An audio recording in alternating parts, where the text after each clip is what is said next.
नमस्कार, मैं हूं के उपाध्याय। आप देख रहे हैं जनता टीवी।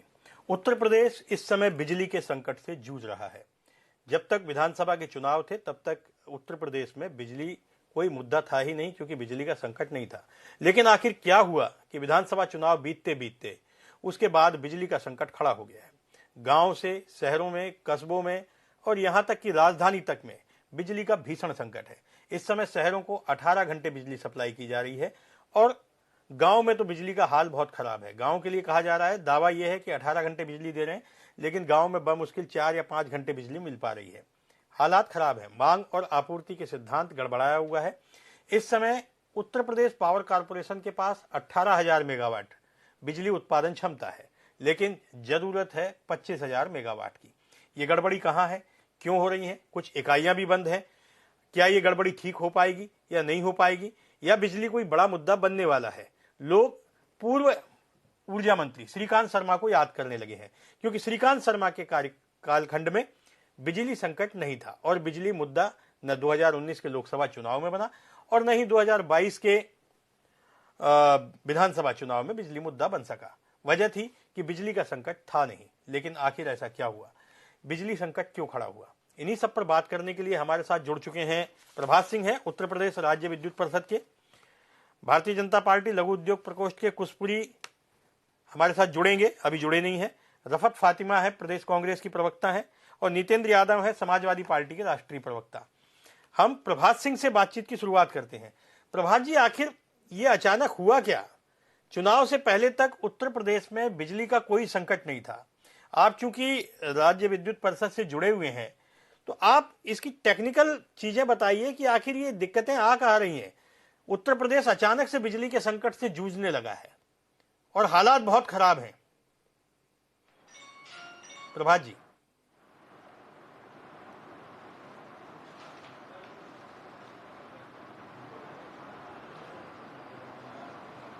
जी प्रभात जी, मेरी जी आवाज मिल रही है आपको? क्लियर आ रही है? आपको आवाज आ रही है मेरी? Hello hello. हाँ, मुझे आ रही है, आप बोलिए। जी, मुझे आ रही है, आप बोलिए।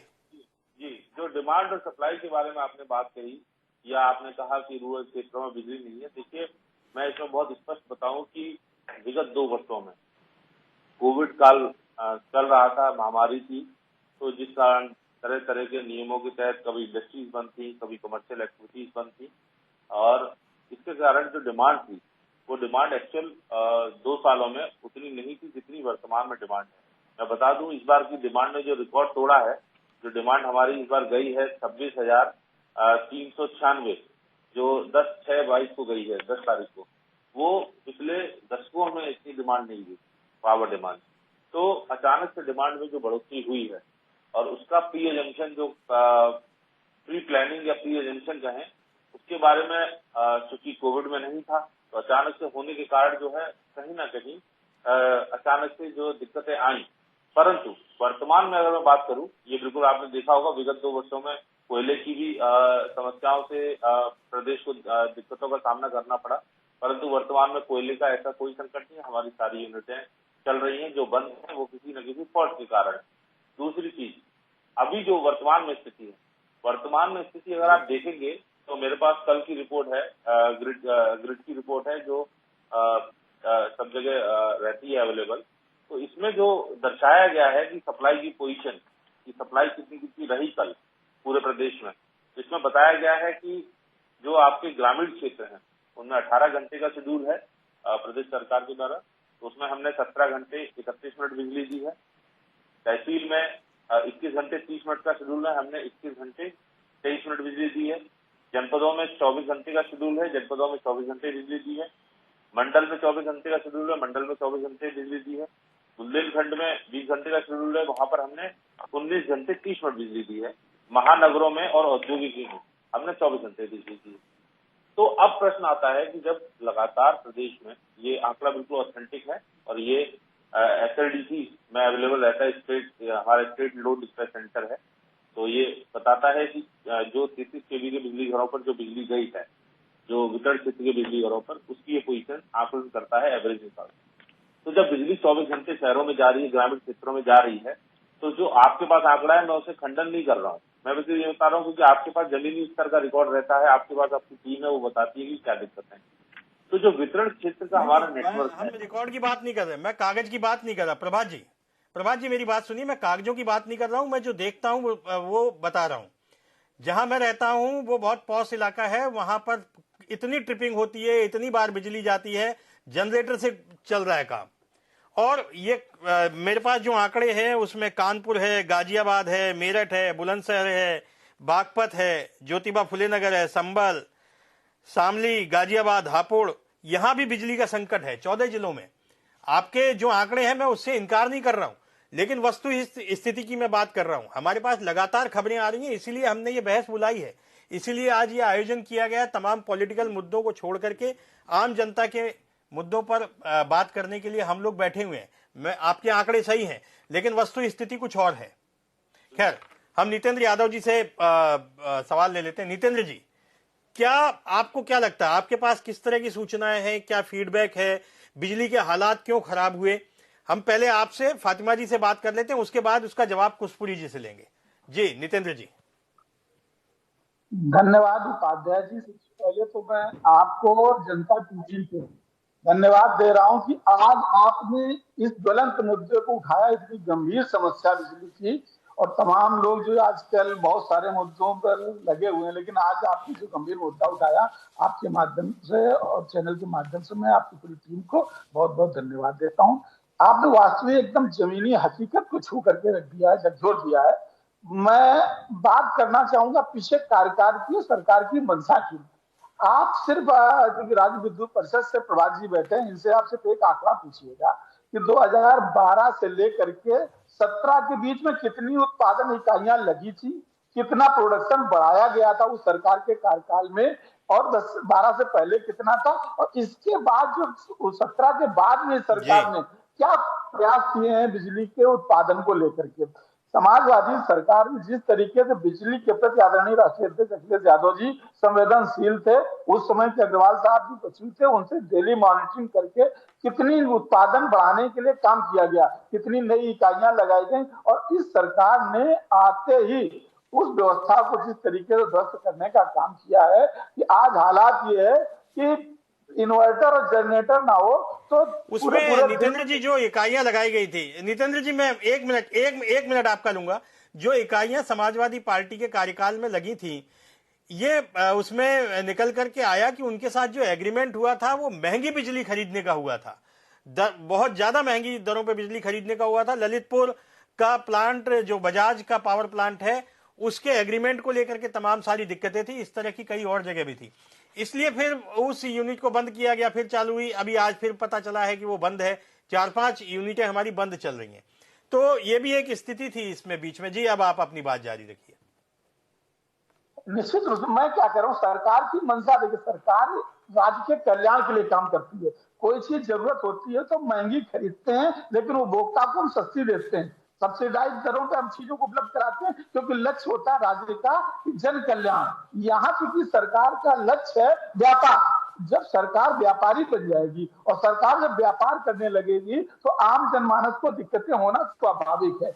आदरणीय अखिलेश यादव जी ने उस समय जितने प्रयास किए थे, और ये खबरें आने लगी थी, लोग मजाक में कहते थे कि लगता है इन्वर्टर वालों का धंधा बंद हो जाएगा, इन्वर्टर की खरीदारी हमारे कानपुर में कम हो गई थी, इतनी बिजली आती थी। और जबकि विपक्षी लोग तो मजाक में कर दिया करते थे वो तो सैफई और इटावा के लिए बिजली आती है, बाकी जगह अभी ये बोलेंगे भी भारतीय जनता पार्टी की प्रवक्ता, वो यही बोल देंगे कि उस समय 4 जिलों में बिजली आती थी, पहुंची प्रदेश में नहीं आती थी। लेकिन आंकड़े नहीं छुप सकते हैं। उस समय आंकड़े बताएंगे कि 2012 से पहले कितना उत्पादन था। और मार्च 16 में हम लोग बैठे थे, अक्टूबर 16 में, तो जिस दिन सम्मेलन हुआ था के लोगों का, हम भी उसमें थे, कि उस समय 16,000 मेगावाट से ऊपर का उत्पादन होने लगा था, और यह था कि इसको 20,000 मेगावाट तक हम लोगों को मार्च तक लेके जाना, 2017 तक। इस तरीके की तैयारी आदरणीय अखिलेश यादव जी ने की थी। लेकिन आदरणीय योगी जी के आते ही तमाम यूनिट बंद कर दी गई। कोयले की कृत्रिम का जो शॉर्टेज है, एक्चुअल शॉर्टेज नहीं है, इसको कृत्रिम शॉर्टेज है, क्योंकि समय लोगों को पहुंचाना। नितेंद्र जी 2017 से 2022 तक, जब तक चुनाव हुए तब तक बिजली का कोई ऐसा बड़ा भारी संकट नहीं था। आपने देखा होगा कि बिजली संकट चुनाव में मुद्दा भी नहीं था, क्योंकि बिजली पर्याप्त मात्रा में मिल रही थी। ये चुनाव समाप्त होने के बाद अचानक से बिजली का संकट गहराया है और लोग तो श्रीकांत शर्मा को याद करने लगे कि श्रीकांत शर्मा के समय में बिजली संकट नहीं था। तो ये अरविंद शर्मा जी जो आए हैं, मुझे लगता है कि ये संभाल नहीं पा रहे हैं। आपको क्या लगता है नितेंद्र जी? जी, एक्चुअल में यहाँ अरविंद शर्मा और श्रीकांत शर्मा की बात नहीं है। एक्चुअल में कोई चीज आपके घर में कोई बुजुर्ग कोई संचय करके रख जाएंगे, तो बच्चा जब तक वो घर में रहेंगी चीजें तब तक उपयोग करेगा। जब वो संसाधन समाप्त हो जाएंगे तो फिर अगर नए एफर्ट्स नहीं किए होंगे दिक्कतें आती हैं। ये 12 से 17 का संचय था जो अगले कुछ सालों तक काम करता रहा। अब क्योंकि नई सरकार ने पीछे कुछ काम ऐसे किए नहीं है तो अब वो संकट भी आ रहा है। अब उसमें चाहे अरविंद शर्मा जी बैठ जाए चाहे पुनः श्रीकांत शर्मा जी बैठ जाए, हालात सुधारने के लिए। ठीक है। मैं रफत फातिमा जी से सवाल ले लेता हूं। रफत फातिमा जी, कांग्रेस इस मुद्दे पे क्या सोचती है और क्या कांग्रेस ने अभी तक के तमाम सारे जन जो हित के मुद्दे हैं उस पर कांग्रेस का ये दावा रहा कि उत्तर प्रदेश में सबसे ज्यादा आंदोलन उन्होंने किए, लेकिन बिजली संकट पे कांग्रेस चुप दिखाई देती है। और बिजली संकट को लेकर के आपकी पार्टी क्या सोचती है इस समय जो हालात हैं बिजली के, उसको लेकर के कांग्रेस का अपना नजरिया क्या है? रफत फातिमा जी। नहीं सर, उपाध्याय जी, सबसे बड़ी मैं आपका शुक्रिया अदा करना चाहूंगी। जब सारे चैनल इस टाइम मुद्दों से भटके हुए हैं तो आपका चैनल जो है जनता के प्रति अपनी जिम्मेदारी निभा रहा है और ये बहुत बड़ी समस्या है। हम लगातार सोशल मीडिया पे भी उठा रहे हैं क्योंकि हम लोग भी झेल रहे हैं। क्योंकि लखनऊ जैसे महानगर में जब अघोषित कटौती कई घंटे की हो रही है तो सोचिए गांव में क्या समस्या है, इससे लोग जूझ रहे हैं। तो एक विकराल रूप ले लिया इसने बिजली की समस्या ने, जो अब एसी और कूलर ये सब चीजें शोपीस की तरह हमारे घरों में लगे हुए हैं, सिर्फ दिखावे भर के रह गए। और जहां तक इसका जो है, हमें लगता है बिजली विभाग के इसका व्यापक सुधार करने की जरूरत है। अभी बिजली का जो जितने भी संयंत्र है वो कहीं ना कहीं कोयले पे आधार कोयले पे से ही उसका आधार है। और जिस तरीके से कोयले की कमी दिखी है, और केंद्र सरकार ने कहा राज्य सरकारों से कहा भी कि 10% तक वो खुद खरीदे कोयला, लेकिन किसी भी सबसे ज्यादा यूपी ने सबसे पहले मना कर दिया। तो जब केंद्र सरकार में भी भाजपा सरकार है और यूपी में भी भाजपा सरकार है तो आखिर समस्या कहाँ है? और अभी आपने इनकी अरविंद शर्मा जी की बात करी थी, तो ये आईएएस भी रह चुके, तो कहा समझा जा रहा था कि प्रशासनिक सेवाओं में थे तो ये और ज्यादा सुधार करेंगे। इससे पहले भी समस्याएं थी बिजली की, ऐसा नहीं कि समस्याएं नहीं थी। तो लगा था कि अब आगे कुछ और अच्छा मिलेगा।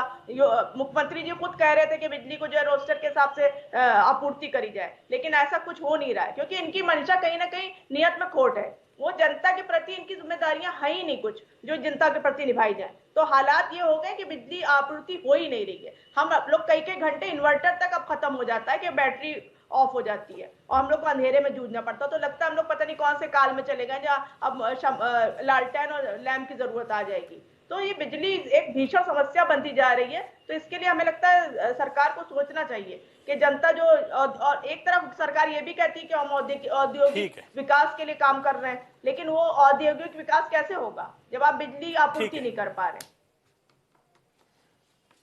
ठीक है फातिमा जी, भाजपा के कुशपुरी जी हमारे साथ में है, उन्होंने तीनों को सुन लिया है।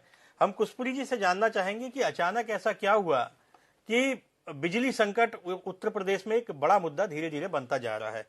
अगर हम शहरों की बात करें तो सबसे ज्यादा जो कटौती हो रही है लखनऊ, कानपुर, प्रयागराज, बनारस, बरेली, नोएडा, गाजियाबाद, ये बड़े शहर हैं जो औद्योगिक नगरी भी कहलाते हैं। और बनारस तो पीएम की कॉन्स्टिट्यूंसी है, यहां भीषण बिजली संकट है। बाकी बुंदेलखंड और जो इंटीरियर इलाके हैं उनका तो भगवान ही मालिक है। तो आखिर हुआ क्या, कहां फेलियर कहां हुआ है? उपाध्याय जी, कुशपुरी, मुझे सुन पा रहे हैं उपाध्याय जी?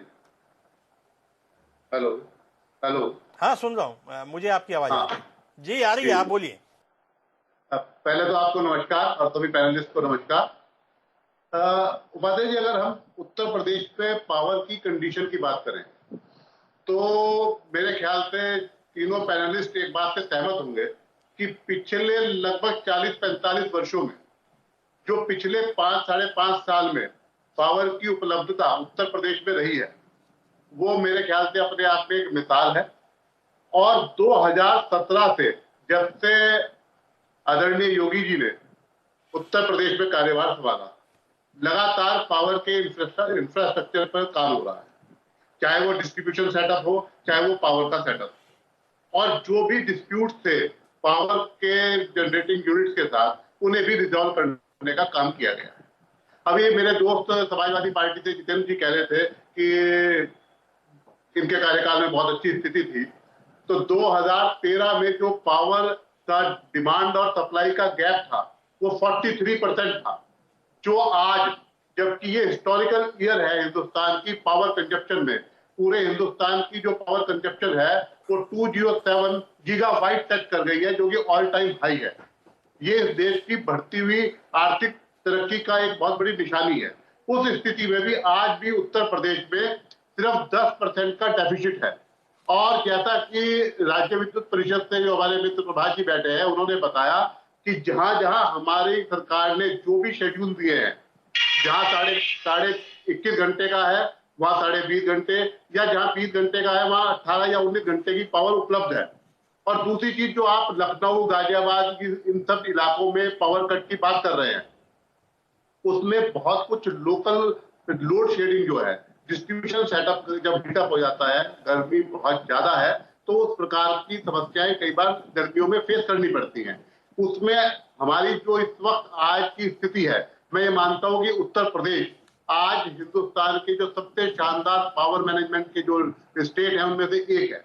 जहां मेरी बहन फातिमा जी कह रही थी कि इंडस्ट्री के लिए, इंडस्ट्री को आज लगभग 24 घंटे पावर उपलब्ध है। मैं उत्तर प्रदेश लघु उद्योग प्रकोष्ठ का प्रदेश संयोजक हूँ, खुद एक इंडस्ट्री रन करता हूँ और मैं लगातार इंडस्ट्री के संपर्क में हूँ। लगभग 22.5 से 23 घंटे power including the local load shedding, ये लगभग पावर इंडस्ट्री को आज भी उपलब्ध है, इतने बड़े क्राइसिस में भी। आज जबकि पूरे हिंदुस्तान में कोल की शॉर्टेज है, क्योंकि डोमेस्टिक कोल की सप्लाई अप्रोप्रिएट नहीं रह पाई, और इंटरनेशनल कॉन्फ्लिक्ट, उद्योगों को बिजली मिल रही होगी, लेकिन जो लोग घरों में हैं उनके पंखे नहीं चल रहे हैं, रात को लाइट नहीं है, गर्मी से बेहाल हैं, बहुत बुरी हालत है। रात भर लखनऊ में ही हम देखते हैं कि कई जगह बिजली घरों पर रात को घेराव होता है, बिजली घर वाले फोन उठा के रख देते हैं, तोड़ फोड़ हो रही है। और ये केवल लखनऊ का हाल नहीं है, ये बहुत सारे शहरों का हाल है। ग्रामीणों को बेचारों को आदत है, उन्हें पता है बिजली कटौती हो रही है, लेकिन वहां भी हालात खराब हैं। जो स्थिति 2022 के चुनाव से पहले थी, वैसी स्थिति तो अब नहीं है। उद्योगों को बिजली मिल रही होगी, लेकिन घरों को नहीं मिल रही है। सच्चाई तो यह है। जी कुशपुरी जी, आप अपनी बात जारी रखिए। आप लखनऊ में रहते हैं, मेरे ख्याल से आप लखनऊ में रहते हैं। मैं लखनऊ में रहता हूँ। लखनऊ में रहते हैं, तो आप 2017 से पहले भी लखनऊ में रह रहे होंगे।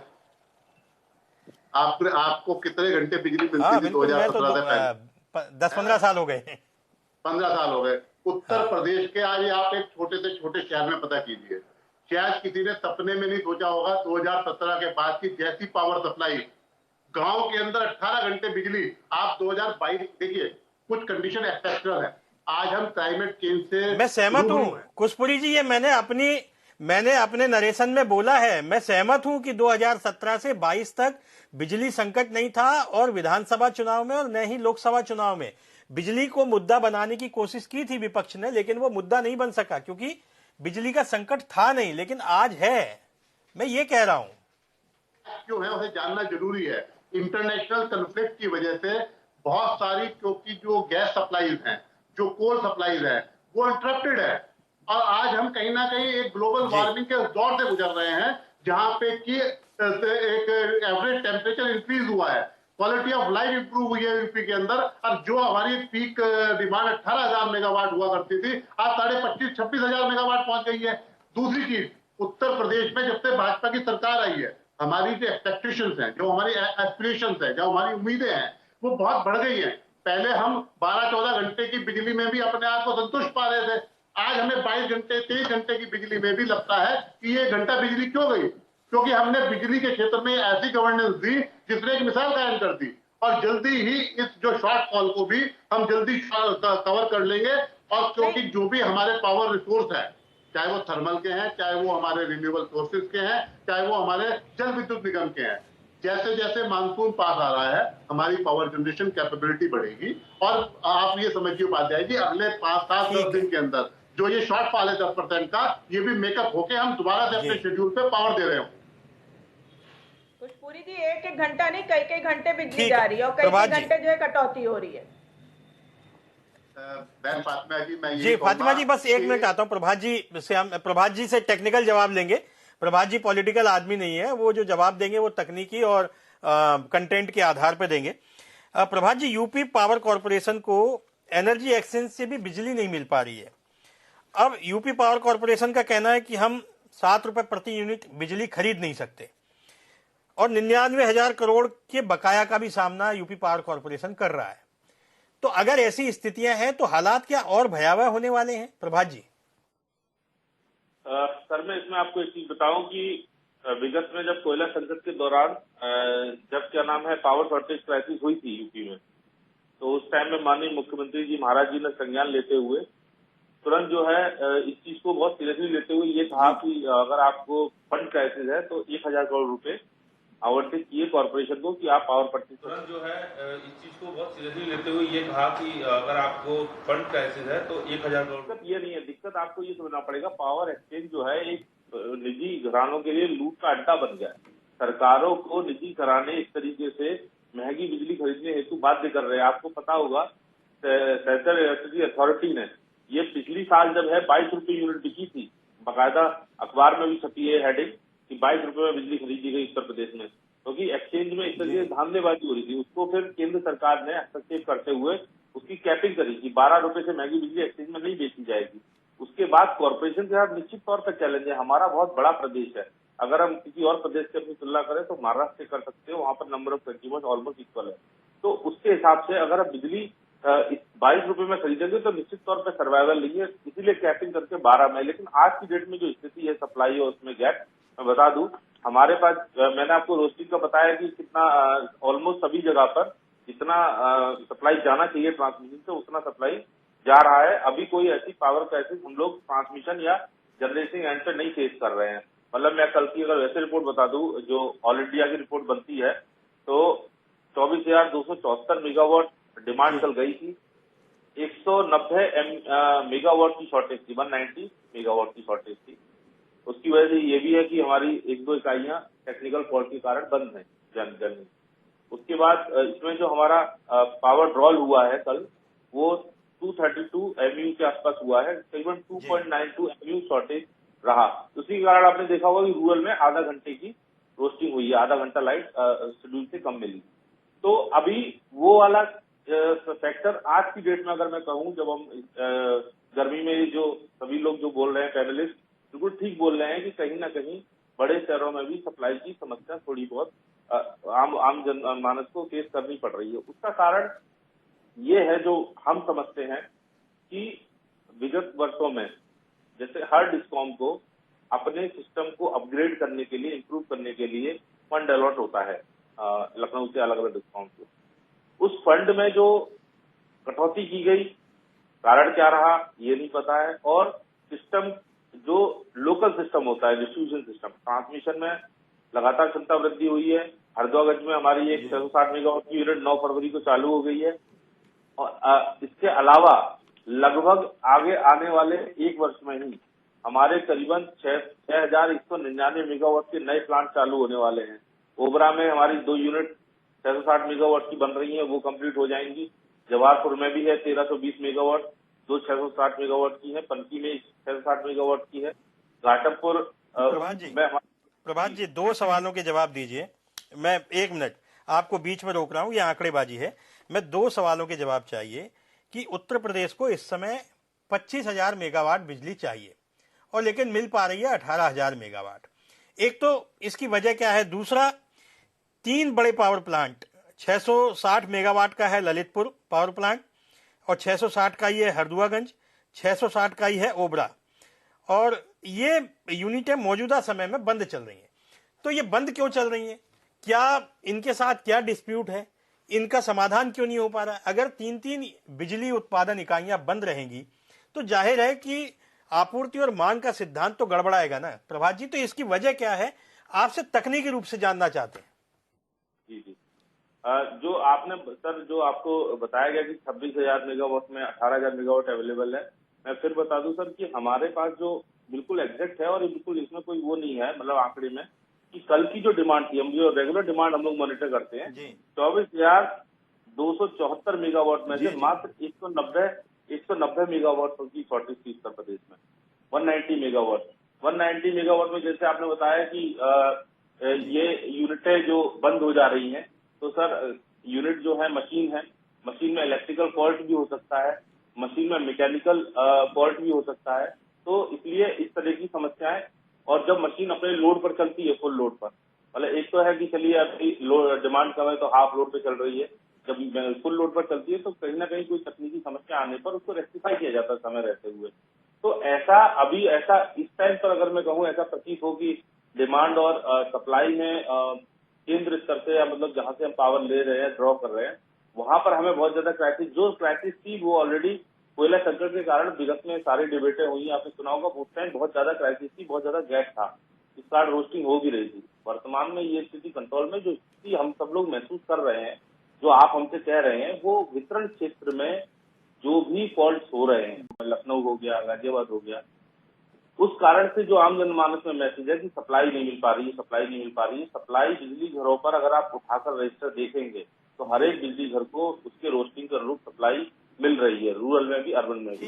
लेकिन तो जो हमारा वितरण सिस्टम है, वो सिस्टम कहीं ना कहीं, ठीक है नितेंद्र यादव जी, गांव की हालत और खराब है। मेरे पास जो रिसर्च है उसके मुताबिक कुछ ऐसे गांव भी हैं जहां हफ्ते दिन व एक हफ्ते रात बिजली की व्यवस्था है।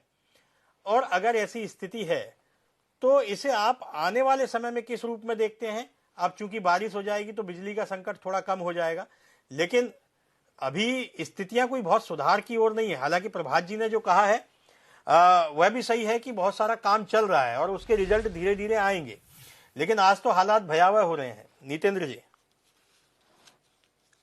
उपाध्याय जी, निश्चित रूप से हालात भयावह हैं।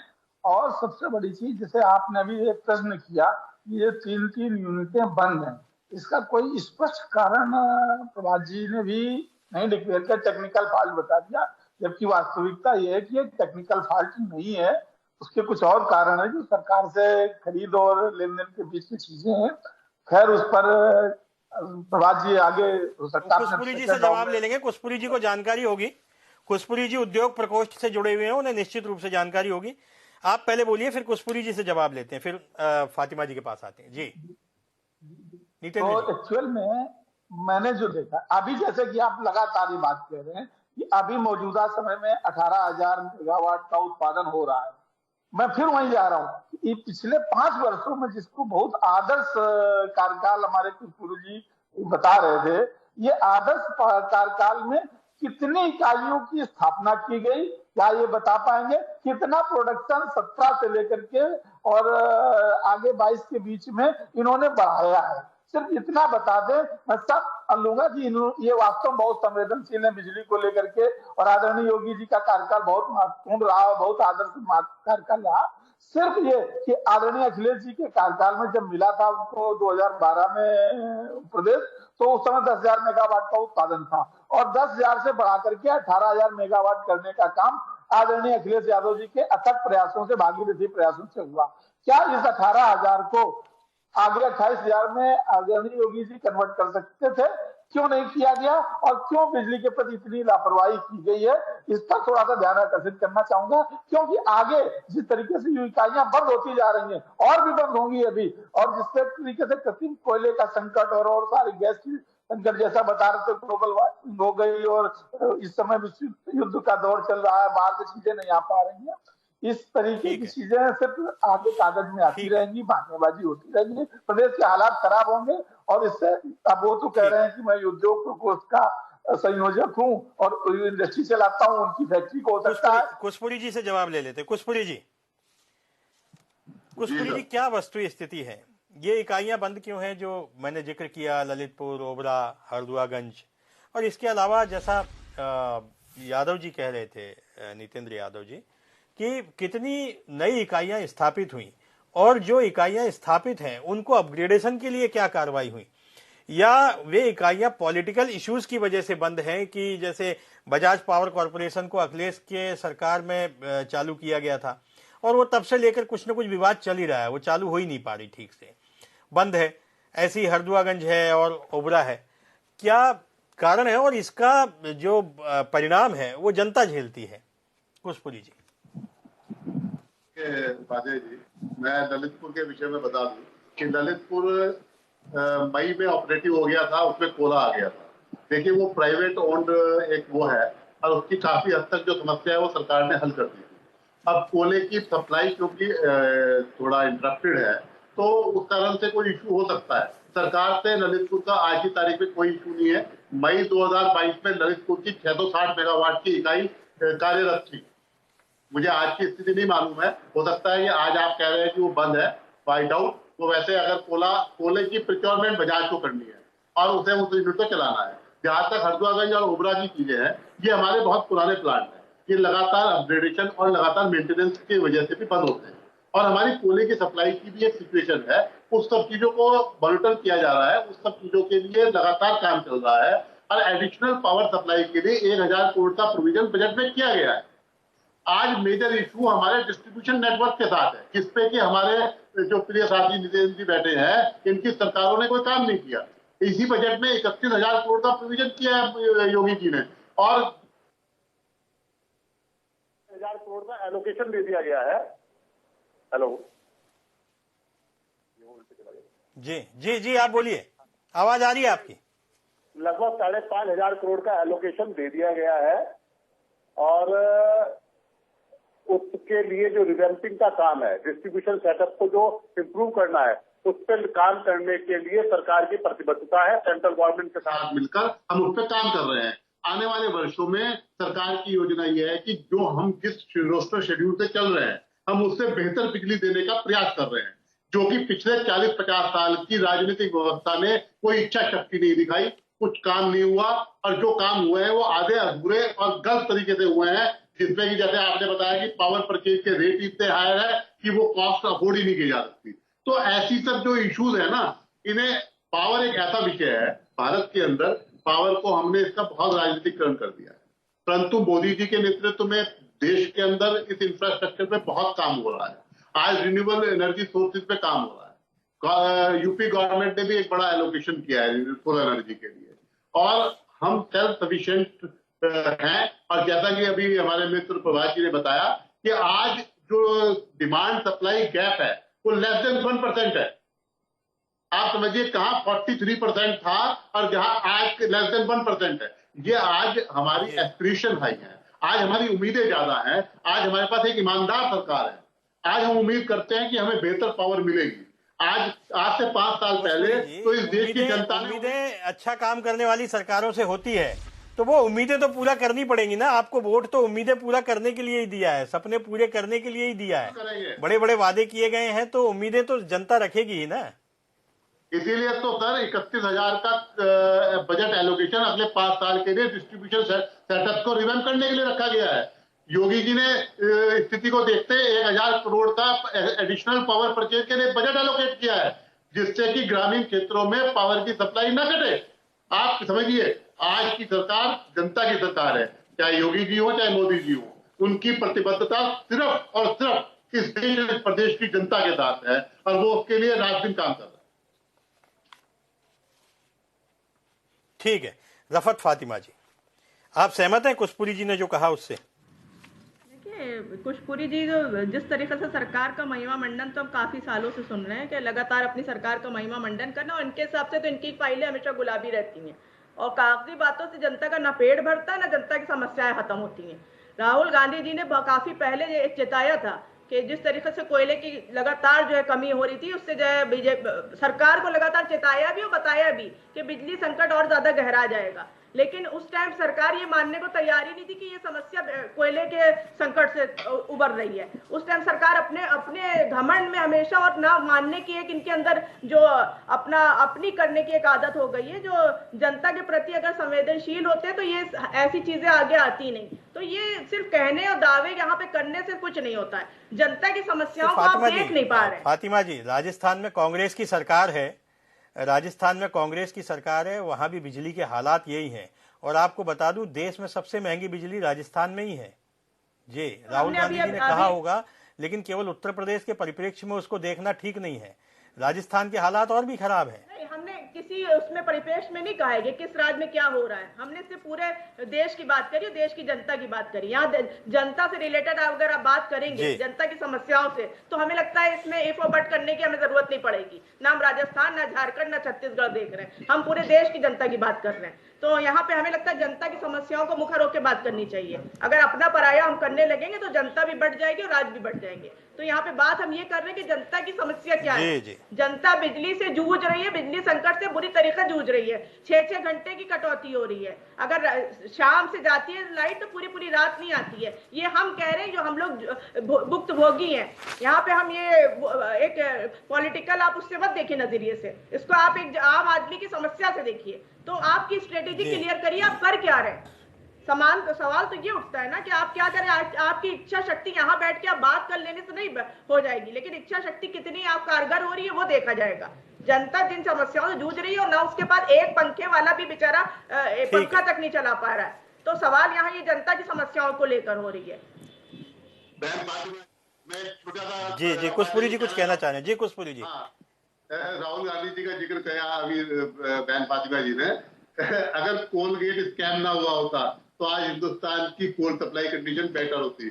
मनमोहन सिंह की सरकार ने 10 साल के अंदर इस देश के पावर सेक्टर और कोल सेक्टर को बर्बाद कर दिया। फाइलें खुल जाएंगी, इसलिए मुद्दे को डाइवर्ट मत करिए। जिस मुद्दा है वही ज्यादा बेहतर होगा। नहीं, हम अपने नेता की बात कर रहे हैं, हम अपने नेता की बात कर रहे हैं। आप मोदी योगी लगातार आप महिमा मंडन कर रहे हैं कि उनकी सरकार में कुछ हुआ ही नहीं था। तो हम बता रहे हैं कि हमारे नेता ने पहले ही बताया था, कोरोना में भी आपकी अव्यवस्थित हरकतों को बताया था, जिस तरीके से कोरोना में हुआ था। एक एक करके बोलिए। देश सब जान रहा है, सब जान रहे हैं। सिर्फ 15 करोड़ को राशन देके कुशपुरी जी, हाँ जी कुशपुरी जी बोलिए। उपाध्याय जी, अगर ये मनमोहन सिंह जी की सरकार ने 2004 से 2014 तक अगर कोल सेक्टर में सही ढंग से काम किया होता तो आज जो भारत जिस परिस्थितियों से गुजर रहा है, इन परिस्थितियों से ना गुजर रहा होता। और इसके लिए कांग्रेस और राहुल गांधी जी का नेतृत्व जिम्मेवार है। इन्हें माफी मांगनी चाहिए। कोई प्लान सिर्फ पुरानी चीजों पे ही अपने लेवल चिपकाते आ रहे हैं। इन्हें माफी मांगनी चाहिए देश से। राहुल गांधी जी को भी माफी मांगनी चाहिए और कांग्रेस के हर नेता को माफी मांगनी चाहिए। आपको माफी मांगनी चाहिए। यहाँ हमारे नेता पे कोई बात नहीं करिएगा, ये बात बता दे रहे हैं। हम डिबेट को बिल्कुल तमीज से करते तो तमीज से हम चाहते भी कि बात करी जाए। चलिए ठीक है प्रभात जी, ठीक है फातिमा जी।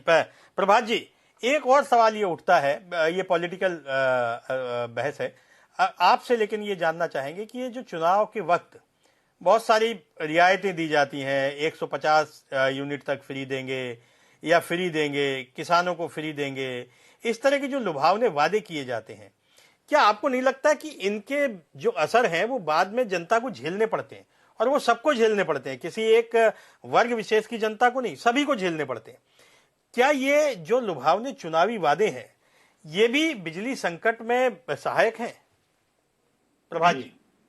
बिल्कुल सर, आपने बिल्कुल ठीक बात की। हम सभी जितने भी लोग इस बात को समझ सकते हैं, इस बात को समझें कि ऊर्जा कभी भी मुफ्त में अवेलेबल नहीं हो सकती। मुफ्त जैसा कोई भी शब्द ऊर्जा के लिए उपयोग करना ही बहुत गलत है, क्योंकि सीमित संसाधन है। कोई ऐसी सुविधा नहीं है, कोई ऐसी चीज नहीं है कि आप उसे फ्री में बांटेंगे और वो लगातार एक सस्टेनेबल डेवलपमेंट की तरफ बढ़ेगा। क्योंकि हर पार्टी ही इस एंगल पे राजनीति करती है कि हम इतनी फ्री देंगे, इतनी फ्री देंगे, तो सरकारों के लिए बाध्यता हो जाती है कि अनाउंस करना। अदरवाइज अगर किसी चीज का सदुपयोग करना है तो उसको बकायदा उसके लिए आप उसके चार्जेस कम कर दीजिए, सब्सिडी दे दीजिए, सस्ता दे दीजिए। लेकिन मुफ्त देने का मतलब है कि उसका दुरुपयोग होना, और दुरुपयोग आप किस चीज का कर रहे हैं। अगर आप कोयले से बिजली बन रही है, बिजली कहीं फ्री से तो आ नहीं रही है, तो कोयले का भी भुगतान होता है, भाड़ा भी लगता है, वहां पर जो लोग काम करते हैं उनकी सैलरी भी जाती है। तो हमको व्यवस्था ऐसी रखनी चाहिए जिससे बहुत लंबे दूर तक चले वो। तो ऊर्जा कभी भी फ्री नहीं हो सकती है। जो फ्री दे रहे हैं वो निश्चित तौर पर जो पैसा डेवलपमेंट में लगना चाहिए था वो पैसा वहां पर लग रहा है फ्री में बिजली बांटने में। तो एज अभियंता संघ के महासचिव के रूप में हम स्ट्रांगली इस चीज का विरोध करते हैं कि बिजली फ्री कभी नहीं होनी चाहिए। ठीक है, आम जनमानस को अच्छा या बुरा लग सकता है, लेकिन हम टेक्नोक्रेट हैं, हमें इस चीज समझ में आती है तो हम इस चीज को कहते हैं। दूसरी बात जो आपने कही कि बिल्कुल जब ये पता चलता है, जैसे मान लीजिए मैसेज पास ऑन हुआ कि इस पार्टी ने ये अनाउंस कर दिया, इसने ये अनाउंस कर दिया, तो इलेक्शन के दौरान में ऐसा माहौल बन जाता है कि आम जनमानस से सोचने लगता है कि अभी रुक जाते हैं, रिजल्ट आ जाने देते हैं, उसके बाद ही भुगतान करेंगे तो हो सकता है हमें कुछ लाभ हो जाए। ये बिल्कुल ऐसा है जैसे कि बीच में किसानों का कर्ज माफी वाला आया था, तो किसानों ने कर्ज लेना शुरू कर दिया था। और मैं इसमें आम जनमानस की भावनाओं को ठेस नहीं दिया, कोई बात नहीं कहना चाहता, लेकिन इसका जो परिणाम होता है मैं उसके बारे में बताना चाहता हूँ आपको कि इस तरीके से भावना डेवलप हो जाती है। उसके बाद लोग अपना बिल रोकना शुरू कर देते हैं। हमें हर महीने जनरेटर का भुगतान करना पड़ता है, हमें हर महीने जो भी सैलरी देनी है वो देनी है। तो हम अगर हमारा कोई उपभोक्ता बिल 6 महीने रोक लेगा तो निश्चित तौर पर हमारी व्यवस्था गड़बड़ होने लगेगी। तो हमेशा आपके चैनल के माध्यम से अनुरोध रहेगा कि अगर अच्छी बिजली चाहिए, सस्ती बिजली चाहिए, नई परियोजनाएं आ रही हैं, और भी परियोजनाएं सरकार लगाए, क्योंकि अपनी ही परियोजनाएं हैं। देखिए हमारी अंतरा है वो 1 रुपये 25 पैसे यूनिट में बिजली देती है, लेकिन अब जो प्राइवेट होंगी वो नहीं रहेंगी। तो अपनी परियोजनाएं अधिकतम से अधिकतम लगे। अगर हमें सस्ती बिजली आम उपभोक्ता को देनी है, सब्सिडाइज रेट में बिजली मुहैया कराई जाए, रिन्यूएबल एनर्जी की ओर हम लोग चल ही रहे हैं, सोलर से भी प्रोक्योर करते हैं, तो सारी व्यवस्थाएं हैं, परंतु इसको कहीं ना कहीं विचार करते हुए फ्री जैसी चीज के रूप में ना बदला जाए। अगर आप चाहते हैं कि ये लगातार मिलती रहे, हर गरीब आदमी को मिलती रहे और सस्टेनेबली, ऐसा नहीं हो कि हम आज फ्री दे रहे हैं और 2 साल बाद ये बंद हो जाए देना इसके लिए। तो मेरा एक सुझाव जो आपसे बात हो रही थी। नितेंद्र जी, आप सहमत हैं? ठीक है, नितेंद्र जी से सवाल है। नितेंद्र जी, ये जो मुफ्त बिजली देने की लगातार घोषणाएं होती हैं, आपकी पार्टी ने भी किया, फिर भारतीय जनता पार्टी ने भी घुमा फिरा के किया, कांग्रेस ने भी किया, तो चुनाव जीतने के लिए, चुनाव तो जीत जाते हैं लेकिन बाद में उसके बड़े दुष्परिणाम देखने को मिलते हैं। तो क्या सभी राजनीतिक दलों को इस तरह की घोषणाओं से बचना नहीं चाहिए? नितेंद्र जी।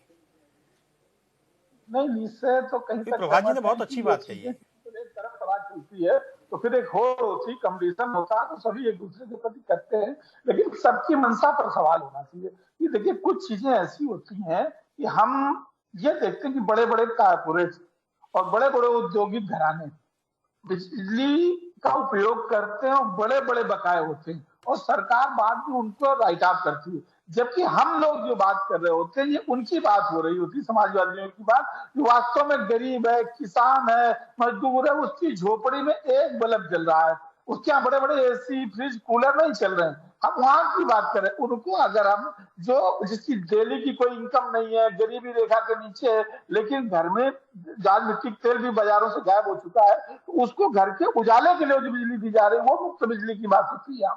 ये नहीं हो रहा है कि किसी उद्योगपति की, किसी कैपिटलिस्ट को लाखों करोड़ रुपया का बिजली का बकाया माफ कर दे। ये जो भारतीय जनता पार्टी की सरकारों में होता है। मैं सिर्फ ये कह रहा हूं कि माफ, वो मुफ्त जैसी चीज नहीं होनी चाहिए। ये तो सब्सिडी की बात थी कि किसी को दे दिया गया और उसके बदले में सरकार ने दूसरे तरीके से उस विभाग की पूर्ति की। ऐसा नहीं कि बिजली विभाग उसको मुफ्त में देता है, बिजली विभाग को पूरे पैसे मिलते हैं, खरीद के पैसे मिलते हैं। ये तो सरकार बियर करती है, जो भी सरकार होती है अपने दूसरे संसाधनों से उसको करता है। लेकिन सरकार पैसा लाएगी कहाँ से नितेंद्र जी? मेरी दूसरी बात है, पुरी जी ने अभी सवाल उठाया, सरकार पैसा लाएगी कहाँ से? मेरे सवाल पाने दीजिए। कुछ पुरी जी अभी बात कर रहे थे, भारतीय जनता पार्टी हमेशा ये पिछले 40 सालों का, 50 सालों का रोना क्यों रोने लगती है कि अभी ऐसा, ये हमेशा ये दिखाने की कोशिश करते हैं कि पीछे का जो अभी तक विकास देश में हुआ है वो कतई नहीं था। 2014 में मोदी जी के आने के बाद से और इसके बाद में 17 में योगी जी के आने के बाद से लगता कि देश का निर्माण हुआ है, और इसी के बाद से सारी चीजें अच्छी होनी शुरू हुई है। भाई आप इस तरीके का रोना रोना बंद गए, और इनको अगर कहीं कांग्रेस और राहुल गांधी मिल जाते हैं तो सारे मुद्दे खत्म करके ये सिर्फ वहीं चले जाते हैं। भाई आपका मुद्दा कांग्रेस और राहुल गांधी नहीं है, आपका मुद्दा देश का विकास है। आप क्यों डाइवर्ट कर देते हो चीजों को? राहुल गांधी जो है वो बने रहने दीजिए, कांग्रेस पार्टी को जहां जाना था अपनी जगह चली गई, उत्तर प्रदेश के विकास पर और देश के विकास पर बातें। ठीक है नितेंद्र जी, कुशपुरी जी से जवाब लेते थे। कुशपुरी जी, एक तो मुफ्त बिजली पे आपकी राय क्या है? क्योंकि आप उद्योग से जुड़े हुए हैं इसलिए आपको बिजली की समस्या का ज्यादा पता होगा। एक दूसरा, जो इन्वेस्टर समिट होती है और उद्योगपति आते हैं, उनकी जो शंकाएं होती हैं उनमें एक प्रमुख होता है कि बिजली उनको मिले, और इसीलिए जो जितनी भी इन्वेस्टर समिट हुई है, चाहे वो किसी की भी सरकारों में हुई हो, एमओयू बहुत सारे साइन होते हैं, लेकिन एग्जीक्यूशन बहुत कम हो पाता है। और यही एक वजह रहती है। एक वजह उसमें बिजली भी है, दूसरी वजह यह है कि अफसरशाही, ब्यूरोक्रेसी, रेड टेप जो है, उसकी वजह से दिक्कतें आती हैं। खुशपुरी जी, समय हमें इजाजत नहीं दे रहा, लेकिन एक सार्थक बहस आज हुई और भविष्य में भी हम इस तरह की बहस आयोजित करते रहेंगे ताकि जनता के मुद्दे उठते रहें और जनता की बात हम आप तक पहुंचाते रहें। आप सब लोग हमारे साथ जुड़े, आप सब लोगों का बहुत बहुत धन्यवाद। ये थी बिजली संकट को लेकर के एक बहस थी, लेकिन बिजली संकट को लेकर के कोई जो प्रभात जी ने बात कही कि अभी काम चल रहा है, बिजली संकट अचानक बढ़ गया, डिमांड अचानक बढ़ गई, सप्लाई कम है, इसकी वजह से ये दिक्कतें हैं। लेकिन जनता तो बेहाल है और जनता बेहाल है तो हम इस मुद्दे को उठाते रहेंगे। आप देखते रहिए जनता टीवी, समाचारों का सिलसिला जारी रहेगा। नमस्कार।